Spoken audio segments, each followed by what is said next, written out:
The handshake hung in the air for exactly 3 seconds. Then billionaire Marcus Whitfield jerked back like he'd touched poison. "I don't shake hands with staff." His voice cut across the yacht's deck. 200 investors froze. 3 phones were recording. The black woman's hand remained steady, professional, unbothered. "Security!" Whitfield's bark shattered the Mediterranean silence.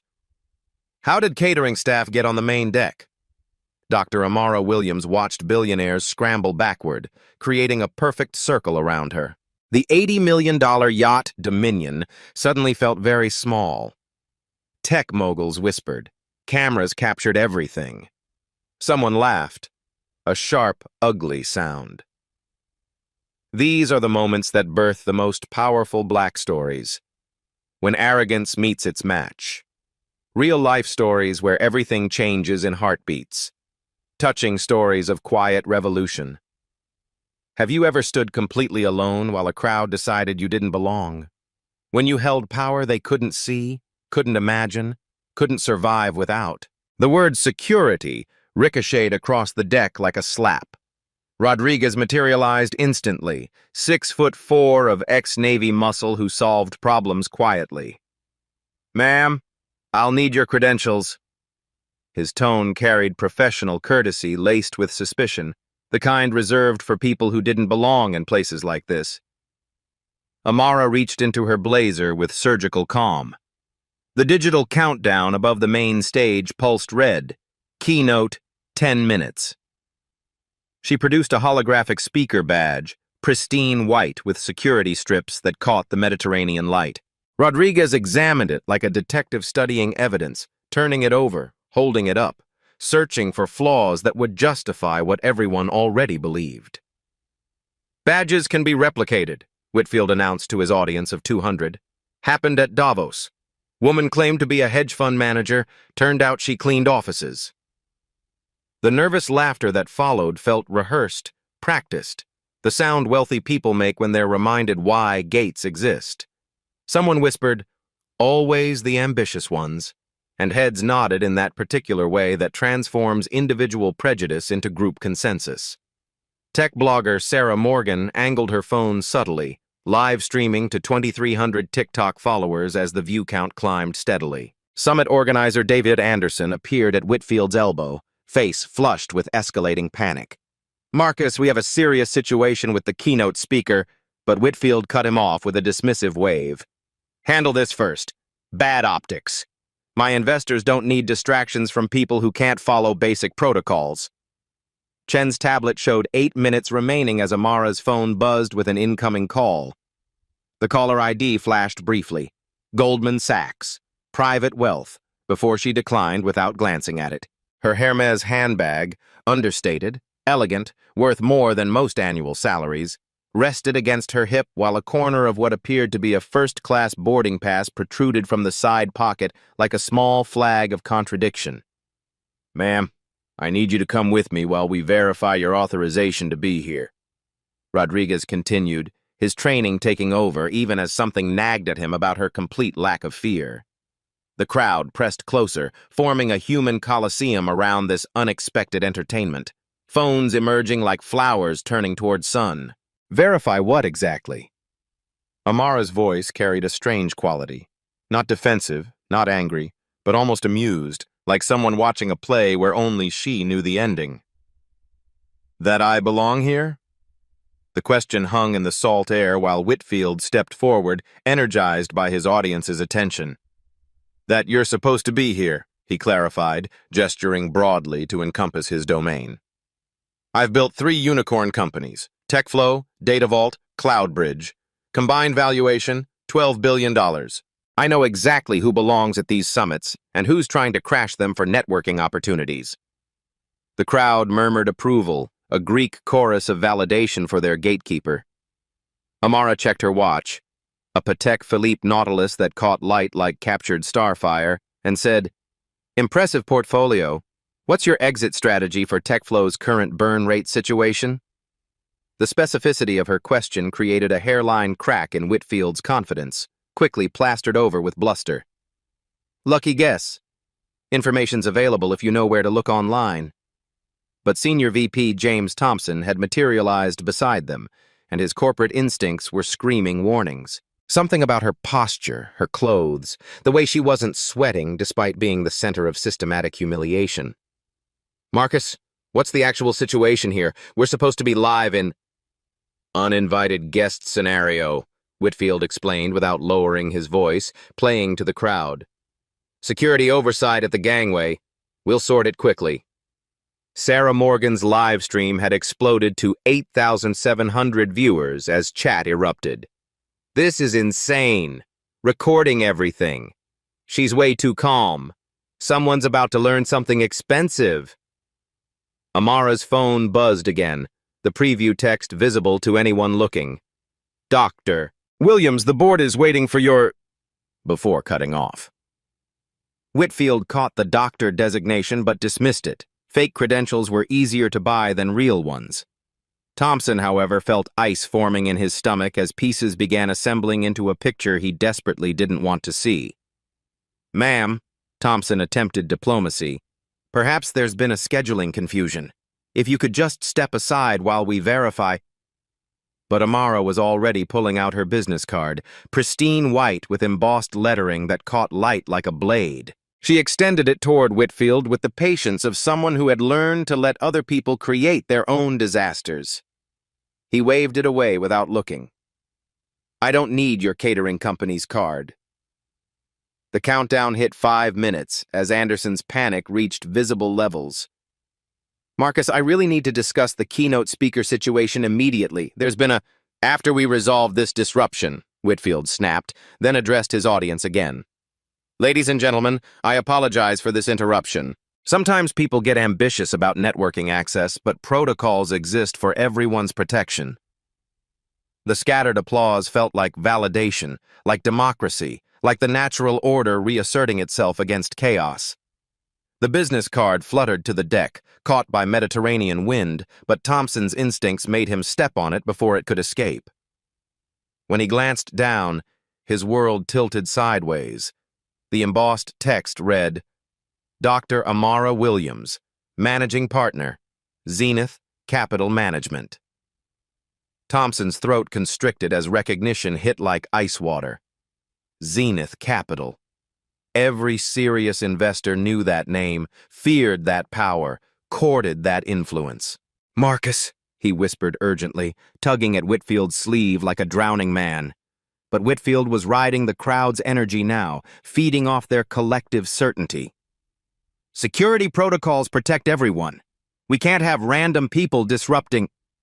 She's not random, Thompson hissed desperately. But Whitfield gestured to Rodriguez anyway. Please escort this woman to staff quarters. We'll sort everything out after the presentation. Rodriguez approached with zip-tie restraints, standard protocol for potential security threats, as the countdown blinked 3 minutes, and Sarah Morgan's stream exploded past 15,000 viewers. Amara opened her laptop with the calm of someone who had waited long enough. The laptop screen glowed like a portal to another world as 15,000 people watched through Sarah Morgan's live stream. Amara's fingers moved across keys with surgical precision, but she angled the screen away from prying eyes, creating a mystery that made the crowd lean forward collectively like flowers seeking light. Ma'am, unauthorized devices must be secured immediately, Rodriguez commanded, his Navy training screaming warnings about potential corporate espionage. Every protocol demanded he confiscate that laptop, but something about her absolute calm was short-circuiting his instincts. Criminals panicked. Terrorists sweated. This woman typed emails like she was ordering coffee. Whitfield's confidence flickered momentarily as he registered her impossible composure. Every gatecrasher he'd encountered before had crumbled under public pressure, apologized, retreated with dignity intact. This one was conducting business like she owned the yacht. Security protocols exist for everyone's protection, he announced to his audience, voice pitched to reach the back rows. Corporate espionage attempts have become increasingly sophisticated. Thompson clutched that business card like evidence of incoming apocalypse, something about the company name triggering half-remembered warnings. But Whitfield was performing now, drunk on crowd validation, deaf to anything except applause.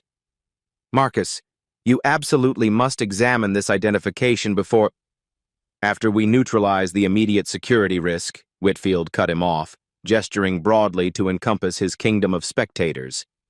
"Everyone present can witness proper protocol enforcement." The countdown hit 2 minutes as Anderson materialized at the crowd's edge, face sheet white with escalating panic, tablet clutched against his chest like protective armor. Sarah Morgan's chat exploded with real-time theories. "She's way too calm. This feels orchestrated. Why won't anyone look at her card? Something massive is coming." The viewer count climbed past 22,000 as Yachtgate viral spread across Twitter, screenshots flooding Instagram stories and LinkedIn posts. "Final compliance warning." Rodriguez moved closer, zip ties reflecting Mediterranean sunlight like handcuffs. "Device closure, hands visible, immediate cooperation required." His voice carried decades of unquestioned authority, but Amara's typing actually accelerated, fingers dancing across keys like a concert pianist approaching crescendo. The laptop's cooling fan hummed harder, processing something significant. Morrison, a venture capitalist with 4 decades of reading power dynamics, whispered to his neighbor with growing unease. "Her body language is all wrong for someone caught crashing. She's acting like someone who belongs here more than we do." His observation rippled through nearby spectators like dropped stones in still water, planting doubt seeds in previously certain minds. But Whitfield intercepted the murmur and amplified his performance accordingly, conducting his orchestra of privilege with masterful precision. "Ladies and gentlemen, this situation perfectly illustrates why exclusivity serves everyone's interests. Proper vetting protects our investments, our time, our collective security." He paused for maximum dramatic impact, letting righteousness settle over the crowd like expensive perfume. "We've earned our positions through decades of building, creating, revolutionizing entire industries." The applause thundered across the deck, moral authority tasting delicious when collectively consumed. Someone shouted, "Just remove her already!" And others joined enthusiastically, individual discomfort crystallizing into group righteousness through Whitfield's expert manipulation. The mob was forming organically, naturally, beautifully. Chen forced his way through the human barricade, desperation visible in every line of his body. "Marcus, we have an escalating crisis that demands immediate attention." But Whitfield silenced him with an imperious gesture, completely absorbed in his role as defender of proper social order. "David, whatever minor administrative confusion you're managing can wait precisely 90 seconds while we resolve this security breach." A new player entered the arena.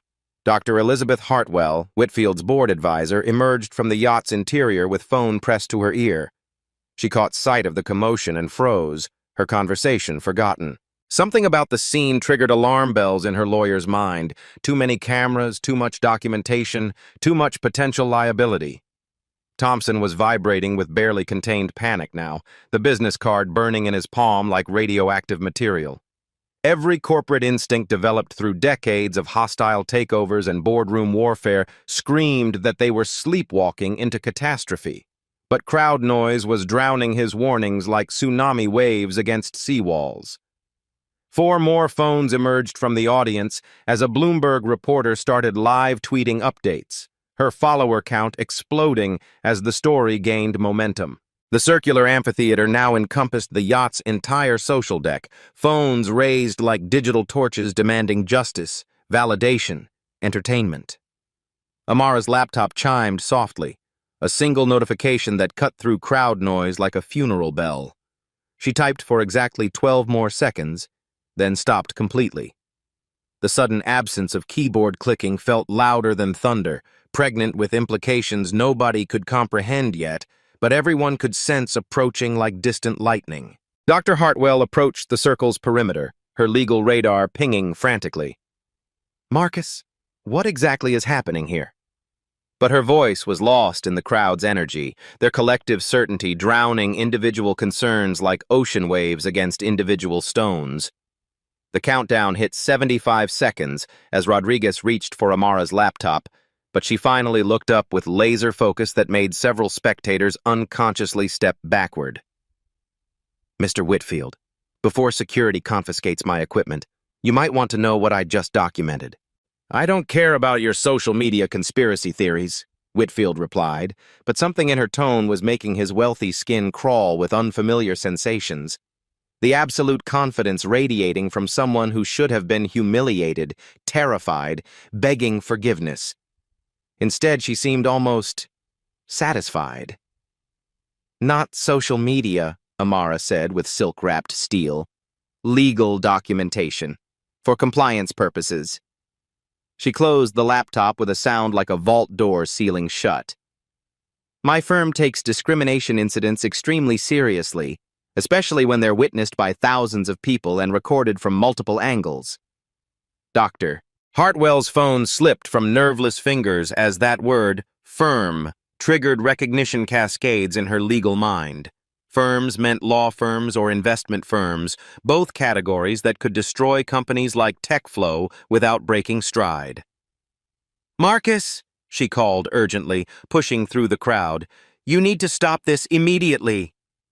But Thompson finally reached his breaking point, corporate survival instincts overriding every social constraint. "Marcus, look at the goddamn business card!" His voice cracked across the deck like thunder, freezing every conversation mid-syllable. "Before you destroy everything we've built!" The crowd turned as one organism toward Thompson, sensing climax approaching, but unable to predict its shape. Sarah Morgan's live stream exploded past 35,000 viewers as chat erupted in digital chaos. "Something's happening. Look at their faces. This is getting nuclear." The viral momentum was unstoppable now, links spreading across platforms like wildfire. Chen chose that moment to add gasoline to the flames. "The keynote speaker still hasn't arrived, and we go live in 60 seconds. His panic was contagious, spreading through the crowd like recognition that something fundamental was breaking down in real time. Amara stood slowly, laptop tucked under her arm like unexploded ordnance. 60 seconds remaining, Mr. Whitfield. Shall we continue this performance for your audience, or would you prefer to discuss business privately before your company's future becomes everyone's entertainment?" The business card trembled in Thompson's outstretched hand like a white flag of surrender. Whitfield glanced at it dismissively, his brain still locked in performance mode, unable to process warnings that contradicted his carefully constructed narrative. "Whatever fake credentials she's printed won't change the fact that she crashed." "Zenith Capital Management," Thompson read aloud, his voice cracking like breaking glass. "Dr. Amara Williams, managing partner." The words hit the crowd like concussion grenades detonating in sequence. Venture capitalists went rigid as marble statues. CEOs stopped breathing entirely. Anyone with serious money in tech knew that name, feared that influence, had either courted or been destroyed by decisions made in Zenith Capital's Manhattan boardrooms. Morrison grabbed his neighbor's arm hard enough to leave bruises. "Zenith Capital manages $47 billion in assets," he whispered with the reverence reserved for discussing gods. "They've funded half the unicorns in Silicon Valley. They can make companies disappear with phone calls." Sarah Morgan's live stream exploded past 40,000 viewers as chat erupted in real-time shock. "Holy shit, Zenith Capital. He's so fucking dead. Career suicide live on TikTok. Someone save this video." The viral momentum was unstoppable now. Screenshots flooding every social platform as people sensed they were witnessing business school case study material being born in real time. But Whitfield's mind was still struggling to reconcile contradictory realities. The woman he'd dismissed as catering staff couldn't possibly be one of the most powerful investment partners in America. Cognitive dissonance created its own gravity field, bending logic around what he needed to believe. Zenith Capital's partners don't just show up unannounced at industry summits. They send representatives, advanced teams, proper protocols. "You mean like keynote speakers?" Amara asked softly, opening her laptop again. The screen illuminated her face with blue light that made her look ethereal, otherworldly, dangerous. Tell me, Mr. Whitfield, what do you know about TechFlow's current financial position? The question hung in Mediterranean air like a blade suspended over his throat. Whitfield's mouth went desert dry as implications began penetrating his shock. TechFlow was bleeding money faster than oil from a ruptured tanker. Their burn rate was unsustainable without major investment, without the deal they'd been negotiating with. No, he whispered, the word barely audible over wind and waves. Dr. Hartwell had reached the circle's inner edge, her lawyer's mind processing the catastrophe with crystalline clarity. Marcus, stop talking immediately, she commanded with courtroom authority. Do not say another word until we can assess legal exposure. But Anderson exploded into the moment like a man whose house was burning. She is the keynote speaker. Dr. Amara Williams was supposed to announce Zenith Capital's investment in TechFlow, the largest single funding round in our company's history. His words tumbled out like water through a shattered dam. $2.1 billion, the deal that was going to make us the dominant force in enterprise cloud computing. The silence that followed was so absolute that seagulls crying overhead sounded like air raid sirens. Every phone camera captured Whitfield's face as understanding finally dawned. The slow-motion car crash of a man realizing he'd just incinerated his own company while hundreds of witnesses documented every microsecond. Rodriguez had frozen completely, his hand still extended toward Amara's laptop like he was afraid it might explode. Security protocols hadn't prepared him for situations where the threat controlled more wealth than most nations' GDP.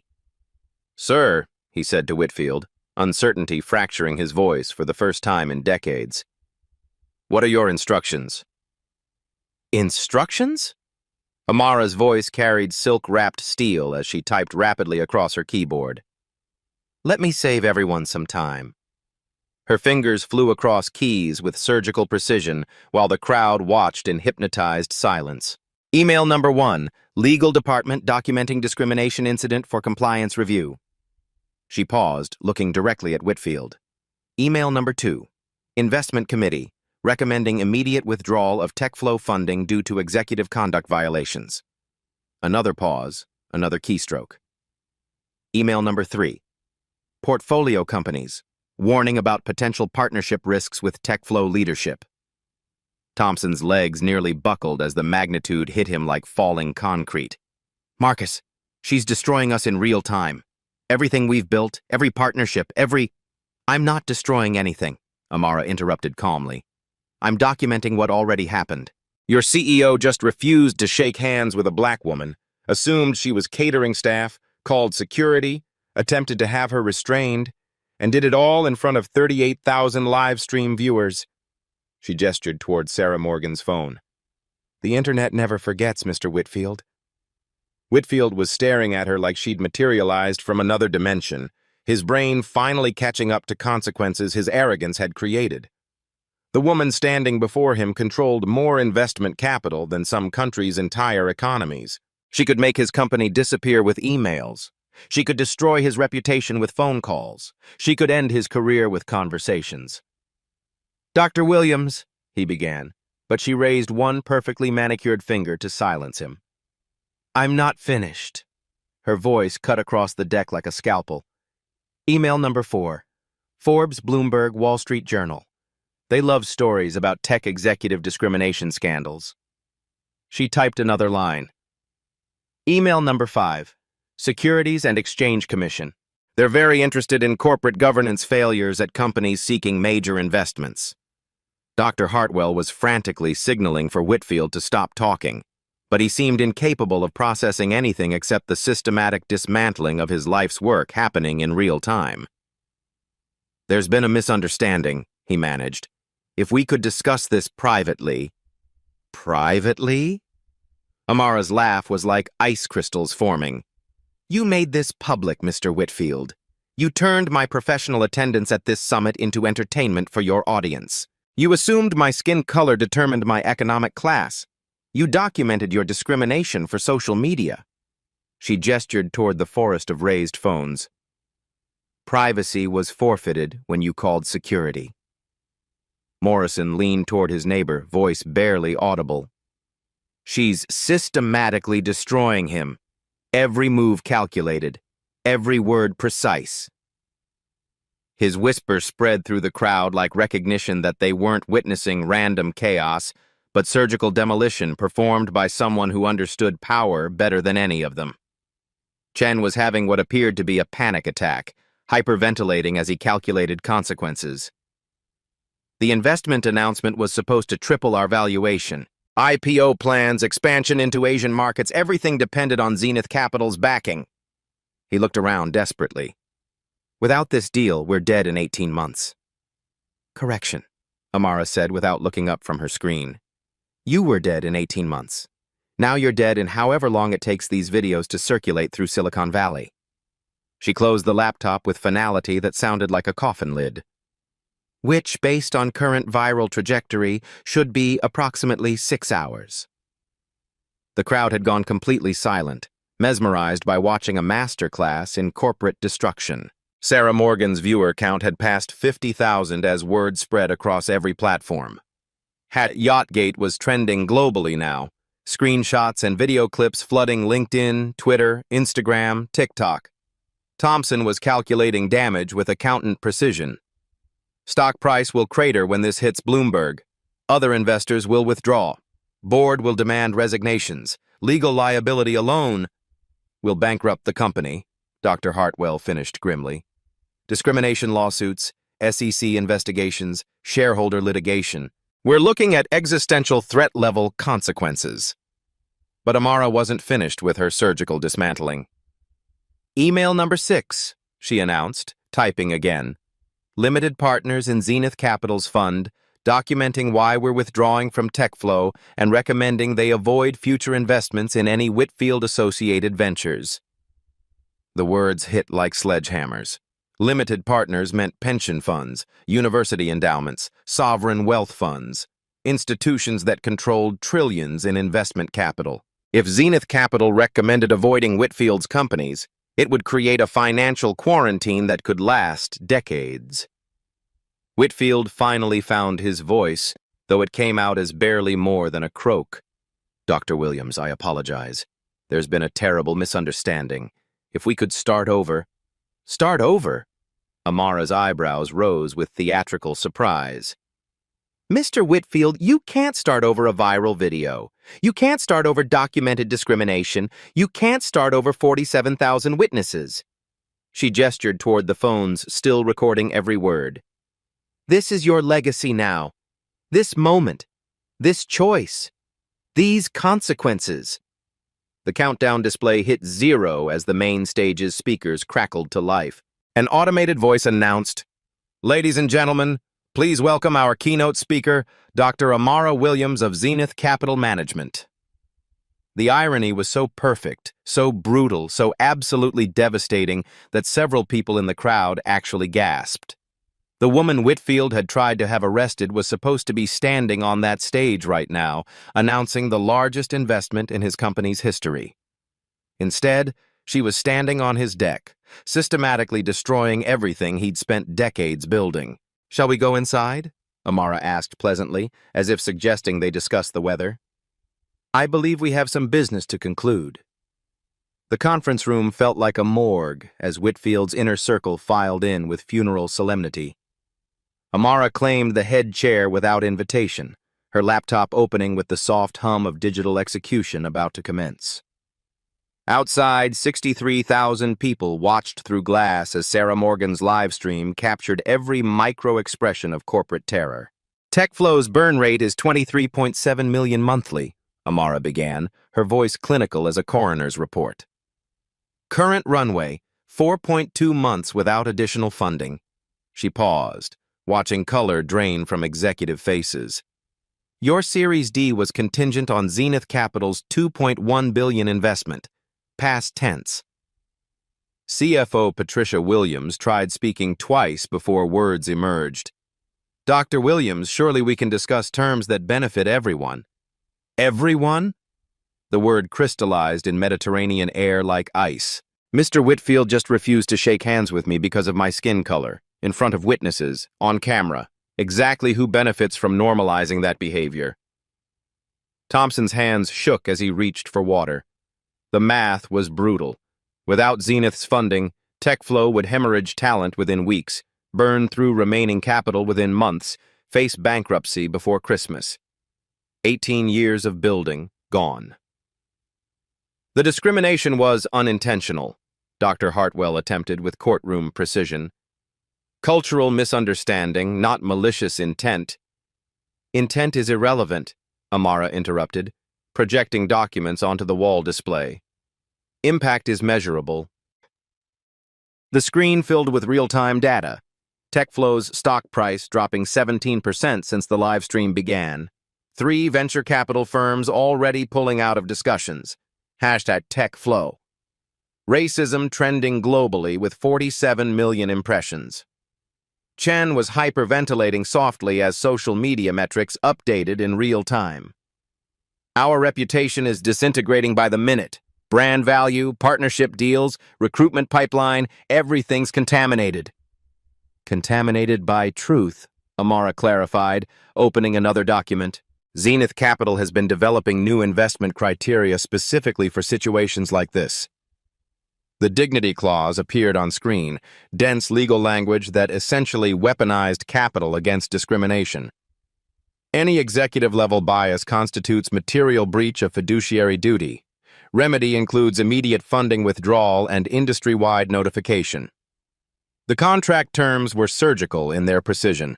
Anonymous reporting systems, executive compensation tied to inclusion metrics, third-party culture audits, mandatory bias training, diverse hiring quotas for leadership positions. Violation meant financial death. "You're creating industry-wide blacklists," Patricia whispered. "One mistake destroys decades of work." Amara's laugh could have frozen champagne. One mistake. Mr. Whitfield's behavior represents systemic patterns that Silicon Valley has protected for generations. Charts flooded the display showing tech industry diversity failures. 93% of venture capital flowing to white founders, C-suite demographics replicating country club membership, investment committees that looked identical across decades. Zenith Capital manages $47 billion across institutional clients representing 4.8 million beneficiaries, she continued with professorial calm. Pension funds, university endowments, sovereign wealth funds. They increasingly demand compliance with environmental, social, and governance standards. The implication landed like artillery. Discrimination wasn't just morally wrong anymore. It was fiduciarily irresponsible to institutional investors managing retirement funds for teachers, police officers, government employees. Personal bias had become portfolio liability. "What's your proposal?" Whitfield finally croaked, his voice barely recognizable. "Immediate resignation from all executive positions," Amara replied without hesitation.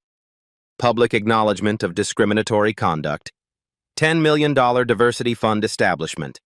Complete dignity standards implementation across all companies you've founded or advised." She paused, savoring the moment. Plus, remedial education on unconscious bias under professional supervision. The terms hit like sledgehammers.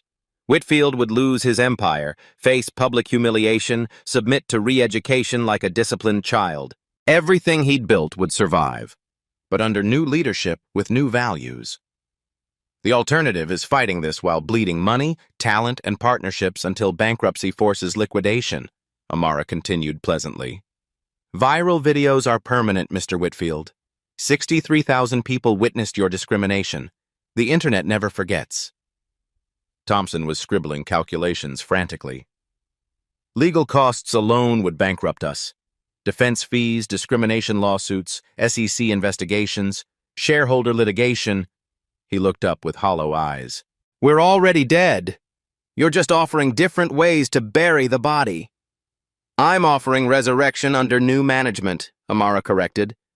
"TechFlow's technology is valuable. Your workforce is talented. Your market position is strong. Your leadership, however, has become toxic liability that contaminates everything it touches. Chen was openly weeping now. 18 years building this company, thousands of employees, their families, their mortgages, their children's college funds, all destroyed because of 60 seconds. Something flickered across Amara's face, the first crack in her corporate armor. For a microsecond, she looked almost human, like someone who understood collateral damage, who'd seen families destroyed by economic forces beyond their control. But the moment passed quickly, professional mask sliding back into place. 60 seconds of discrimination, finally meeting 60 years of accumulated consequences, she said, but her voice carried less ice now. Your employees will be protected. New leadership will honor existing contracts, benefits, equity grants. This isn't about punishment. It's about preventing the next generation of black women from standing where I'm standing. Dr. Hartwell leaned forward with lawyerly intensity. And if we refuse your terms? Amara opened her laptop again, fingers dancing across keys with lethal precision. Then I send 3 emails. First, Securities and Exchange Commission, documenting governance failures at a company seeking major investment. Second, our limited partners, recommending systematic avoidance of Whitfield-associated ventures. Third, Bloomberg, Forbes, Wall Street Journal, they love stories about tech executive discrimination scandals. She clicked send on a draft email, the whoosh sound echoing like a gunshot. Email 1, complete. 2 and 3 are queued for transmission in 57 minutes unless I receive signed resignation letters. The countdown had begun. Whitfield stared at his reflection in the conference table's polished surface, seeing his career's obituary written in mahogany grain. Thompson was calculating severance packages. Anderson was updating his LinkedIn profile mentally. Dr. Hartwell was drafting resignation statements. 1 hour, Amara announced, standing with laptop tucked under her arm like a weapon she'd decided not to fully deploy. After that, the offer expires, and we proceed with full public documentation. She moved toward the door, then paused with theatrical timing. Oh, and Mr. Whitfield? Those 63,000 live stream viewers? They're still watching, still recording, still sharing. Her smile was Arctic winter. Welcome to accountability in the smartphone age. The door closed with the soft finality of a coffin lid. Outside, Sarah Morgan's stream hit 70,000 viewers as #YachtGate exploded across every platform. The most expensive handshake refusal in Silicon Valley history was becoming business school curriculum in real time. The resignation letter arrived in Amara's inbox at 53 minutes past her deadline, 7 minutes before her nuclear option would have detonated across global financial media. Marcus Whitfield's corporate suicide note was brief, professional, and devastating. Immediate resignation from all positions, acknowledgement of discriminatory conduct, commitment to $10 million in diversity funding, and submission to supervised bias education. Sarah Morgan's live stream had peaked at 87,000 viewers before finally ending, but the damage was permanent. Within 4 hours, YachtGate had generated 200 million impressions across platforms. Screenshots of Whitfield's face during the handshake refusal became instant memes. Business schools were already incorporating the incident into case study curricula about reputation management failures. TechFlow's stock price had cratered 31% by market close, wiping out $4 billion in shareholder value before the board's emergency meeting could install interim leadership. Thompson was promoted to CEO with a mandate to implement Zenith Capital's dignity standards immediately. Anderson became Chief Diversity Officer, his panic attack on camera somehow transforming into credential for understanding consequences. The transformation was swift and surgical. Within weeks, TechFlow had become Silicon Valley's poster child for corporate evolution under pressure. Anonymous reporting systems were installed, executive compensation restructured to include diversity metrics, and bias training became mandatory for all leadership levels. The company that had nearly died from discrimination became the industry's most aggressive reformer. But Whitfield's personal reckoning was just beginning. His forced resignation triggered cascading failures across his other ventures. DataVault's board demanded his immediate departure after investors threatened withdrawal. Cloudbridge faced SEC investigation into governance practices. His personal venture capital fund hemorrhaged limited partners like a severed artery. The financial carnage was spectacular. Personal net worth declined from $2.8 billion to approximately $400 million as stock positions became untradeable. His Malibu mansion sold at significant loss to cover legal fees. The yacht Dominion, where everything started, was quietly listed with maritime brokers for immediate sale. Yet something unexpected emerged from the wreckage. Whitfield's court-mandated bias education, initially viewed as humiliating theater, gradually revealed layers of unconscious prejudice he'd never examined.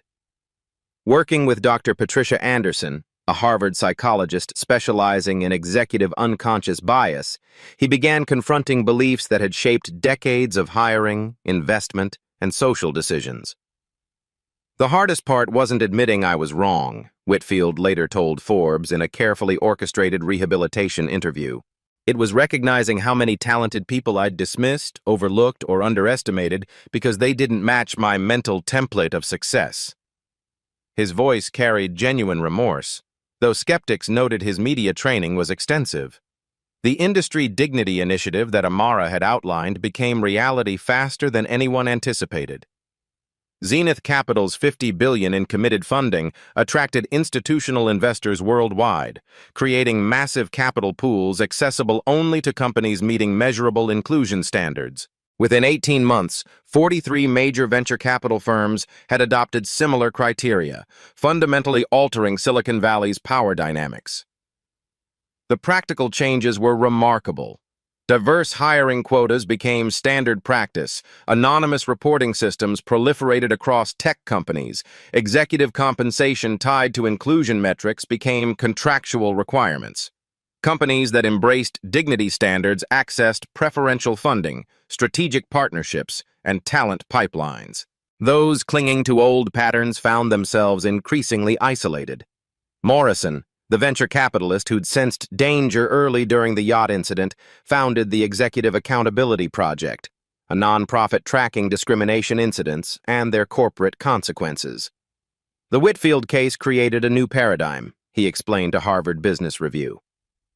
Discrimination became fiduciary liability instead of just moral failure. 3 universities launched research programs studying the yacht effect, how smartphone documentation and social media amplification had transformed corporate accountability. The incident was dissected in business schools, law schools, and sociology departments as a perfect storm of technology, social justice, and economic pressure creating systemic change. But perhaps the most significant transformation was cultural.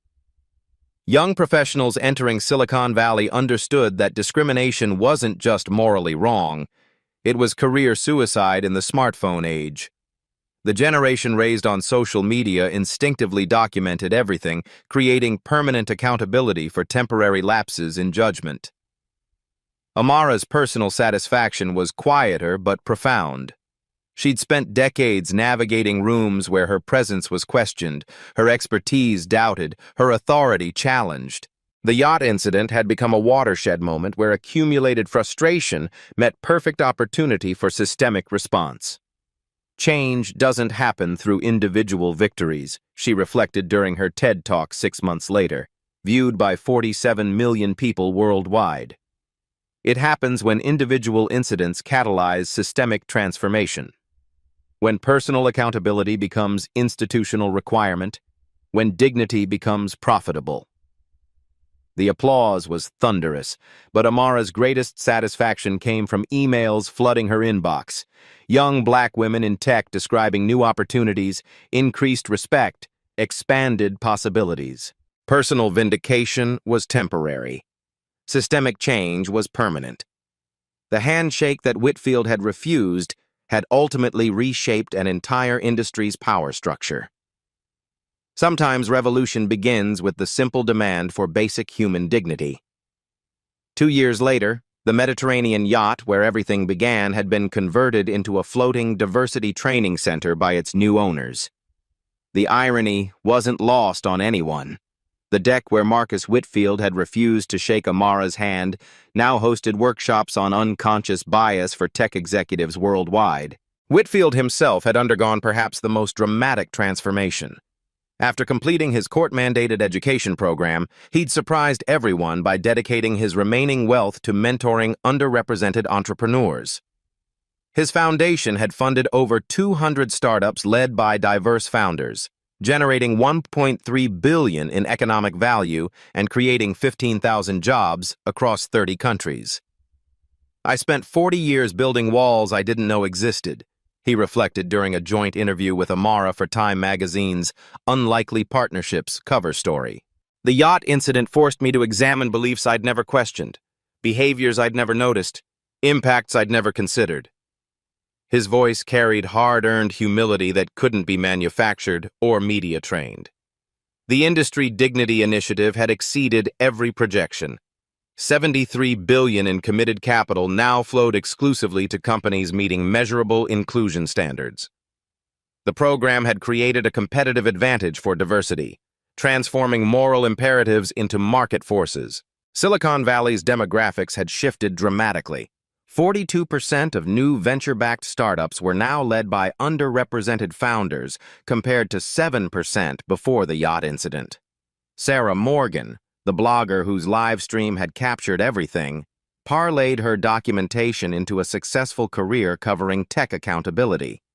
Her book, The Handshake That Changed Silicon Valley, became required reading in business schools worldwide. She'd proven that individual citizens with smartphones could hold billionaires accountable more effectively than regulatory agencies. But the deepest changes were personal and generational. Young professionals entering tech understood that character mattered as much as capability, that inclusion wasn't just policy, but profit driver, that dignity was non-negotiable regardless of economic pressure. The generation raised on social media had created permanent accountability for temporary lapses in judgment. Amara's legacy extended far beyond a single confrontation. Zenith Capital had become the gold standard for ethical investing, managing over $90 billion in assets while maintaining the industry's highest returns. She'd proven that values and profits weren't opposing forces, but complementary strategies for sustainable success. "Power isn't about the money you control," she'd told that TED Talk audience. "It's about the change you create when others underestimate your influence." The yacht incident wasn't about withdrawing an investment. It was about investing in a better future. The quote had become a rallying cry for professional women facing discrimination worldwide. These touching stories of transformation remind us that real-life stories don't always end with victory or defeat. Sometimes they end with evolution. Black stories like Amara's demonstrate how individual courage can catalyze systemic change when personal dignity meets perfect opportunity. Life stories that seemed destined for conflict can become blueprints for collaboration when people choose growth over grievance. The handshake that was refused had ultimately created handshakes that rebuilt an industry. Sometimes the most powerful revolutions begin with the simplest demand for basic human respect. What discrimination have you witnessed in your workplace? Share your experiences in the comments below. Your story might inspire someone else's courage. Hit subscribe for more real-life stories of quiet revolution, and share this video with someone who needs to see how dignity defeats prejudice. Which moment in this touching story resonated most with your own experiences? Let's continue this conversation.